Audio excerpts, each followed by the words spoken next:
Today, bringing this 30-year-old Sony boombox back to life using some cool products from Deoxit. Channel 33 RPM, yeah, 33 RPM. Channel 33 RPM, yeah, vinyl gear and more. Hi, my name is Frank. Welcome back to Sundays on Channel 33 RPM, your channel for vinyl gear and more. If you haven't subscribed yet, I highly encourage you to click that button so that you get more episodes like this one. So I was super excited recently when I found my boombox. I bought this, to the best of my knowledge, to the best of my recollection, when I was 16 years old in around 1989, 1990. I love my boombox. I used it all the time, but sadly it's fallen into a bit of a state of disrepair. I'll take you through some of that in a moment. I reached out to the fine folks at Deoxit. I've worked with them previously on videos and sent me out a bunch of cool products to use in this project. I'll show those to you as well. And without further ado, let's get started. The first thing I want to make clear is I'm not an electronics expert by any stretch of the imagination. I'm a regular guy like you. I listen to records and I like tapes and CDs, and I'm a music fan. But as music fans, we sort of have to know some basics, just how to keep our gear clean and functioning. It's got nothing to do with, taking it apart and messing with the electronics. It's just using some simple solutions and products just to keep our gear in tip-top shape. So first, let's talk a little bit about this boombox. You can see here, it's dirty, it's filthy, it's full of dust. As I said, it's been in storage for probably the better part of the last 20 years. Everything seems to work. I'll throw tape in a second for you, but I mean, the sliders are stiff. I don't think I've ever cleaned these tape heads. They're disgusting. I'm missing a door. Nothing I can do about that. But there is some stuff we can clean, and that's what we're going to concentrate on today.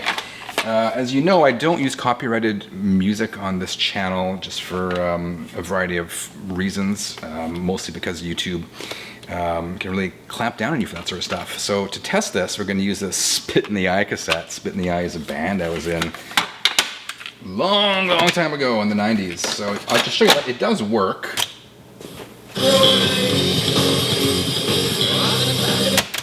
Let me fast forward, rewind. It plays. These things are stiff, but it does function. So let's shut that off. We'll just give it a quick clean here, starting by removing some of the dust. And if you missed it, I did a video a couple years ago about bringing a $5 garage sale stereo system back to life. I'll leave a link to that. That's one of my most popular videos. From that one, I used Deoxit as well. That one, the pots of the stereo were really scratchy, and the stuff worked miracles. Just got it cleaned right away. So for the first step, we're just going to remove some of this dust with a paper towel. There are no solutions on here whatsoever. Just a paper towel. Got some of the dust off. So as I showed you off the top, Deoxit sent me this. This is an audio video kit. Rejuvenate, Clean, Protect. It's got a whole bunch of stuff in here. It's basically a first aid kit for your audio gear. It's really good to have this kind of stuff on standby. Here's a little bottle of Deoxit. This is for removing oxidation. This is Deoxit Gold, which improves condition, protects gold electronic connections. It's got small versions of it. It's got little white pads. It's got this, just various brushes and whatnot. So may end up using some of that, but I want to use this one here. Let's see what we have. We got two bottles here. This is the Deoxit for faders, and this is the contact cleaner, which we're going to use for the RCAs. So we're going to clean those faders. I like this little bottle because it comes with this applicator. So I'll just put, this is disgusting. You know what, before I do that, I'm getting ahead of myself. Let's blow out some of the dust in this thing. There was a lot of dust in there, and this is just blasting it right out.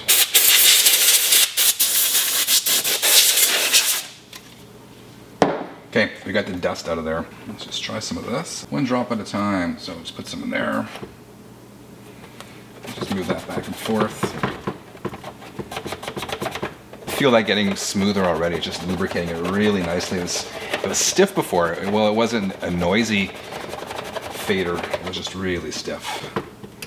Just put a little more in there. Oh, that's beautiful. That feels brand new now. So I'll just do and this one comparison, night and day. Smooth, not smooth. So let's do some more there. Play that back and forth. We'll get the Deoxit all the way in there. Now it says to wipe off excess. I'm not really seeing a lot of excess on there at all. Beauty. Now I'll quickly do the EQ here. I'll do a couple at once, just to speed up the process. Oh yeah, that's making a huge difference. What I'm going to do now is blow some of that dust out. Okay, for the tape heads, I'm actually not using a Deoxit product for that one. I'm using 99% isopropyl alcohol and Q-tips. So if you have a tape deck, cleaning your tape heads is the simplest thing you can do, and it makes such a huge difference. Just get some of the alcohol on your Q-tip. You can even press play just to, you can see the stuff easier. Just get the tape head quick clean. Some of the rollers as well. There we go. With clean, now we'll do the other side. Again, get some alcohol on there. I'll press play so we can see the tape head a bit better. Just give it a clean. Let's try out these RCA inputs, because I was having trouble with them earlier. I'm just going to play the channel 33 RPM theme song so we can see whether the inputs are working. So you can see, I don't know if you can tell, these are, the connections are kind of, Really long time since I've done a video and a half. It's been a long time. if I turn it, the speaker's kind of crackling on and off. See? I'm just going to try to see if I can clean that with some contact cleaner. If it is, in fact, a loose connection or just a dirty contact that we can clean. Let's try that out. Again, this removes oxidation, improves connections, and seals and protects surfaces. So we just put some of this in, and again, power's off, all the juice is gone. Just put a few drops in each of the RCAs. So it looks actually a little bit loose, so I'm going to assume it's probably more than just a dirty connection. But we will see if this makes a difference, any kind of difference. So we got that. Now I just want to get this boombox nice and clean. It looks disgusting. I got another product I want to use for that, which is this GX3 equipment cleaner and protectant. Safe and easy way to clean and protect surfaces on electronic equipment. There's directions for use. Turn off equipment before cleaning.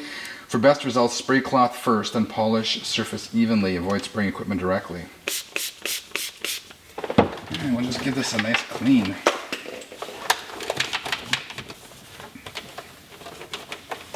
It's a little bit banged up. This thing went everywhere with me. So we've really cleaned this thing up. Let's just let the Deoxit dry.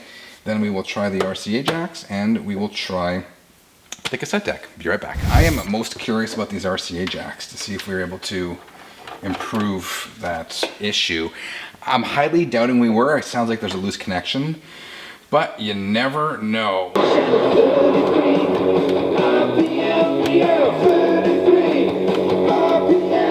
I'm not hearing that same issue. If you remember before, if you can make it out on YouTube, the speakers are crackling on and off. It sounded like there was a loose connection.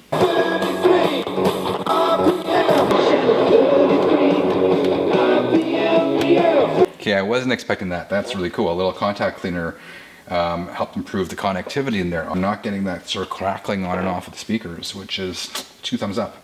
Let's try out the tape deck. I'm going to focus on this one. That one doesn't have a door. Yeah, faders are great. There we go. Did you guys ever see this? See if you can spot me in that picture. Anyway, so this took me, all told, probably less than 15 minutes using a variety of products, mostly from Deoxit. Got the faders here. Again, that's day and night. We just gave everything here a quick clean. The RCA jacks, super surprised by how well that worked. And then we used just some of the equipment cleaner, just kind of give this a nice spit and a polish. I suppose the next thing, oh, then we also clean the tape heads. Again, we clean the tape heads using isopropyl alcohol and a cotton or a Q-tip, whatever you want to call it. So that's about all I can do to this one. I'd love to find a new door. I may do that someday. But this boombox is going to move out of the garage and into the music room downstairs. And it's just, again, full of memories. Actually, all these years later, it doesn't sound half bad. All right, there you go. 33 years, a short and sweet video on equipment maintenance. Pardon me. I'll leave a link below if you want to catch that other more in-depth video I did about bringing the $5 garage sale stereo back to life. I'll also leave a link to Deoxit below. They did not pay me for this video, but as I said, they did provide some products at my request for this demonstration. Those guys are always fantastic. I've been using Deoxit products before I ever met anyone from Deoxit. I highly recommend their stuff. They've never led me astray. So there you go, dear 33ers. I hope each and every one of you has a fantastic week. Until next time, keep on spinning and cleaning and playing tapes.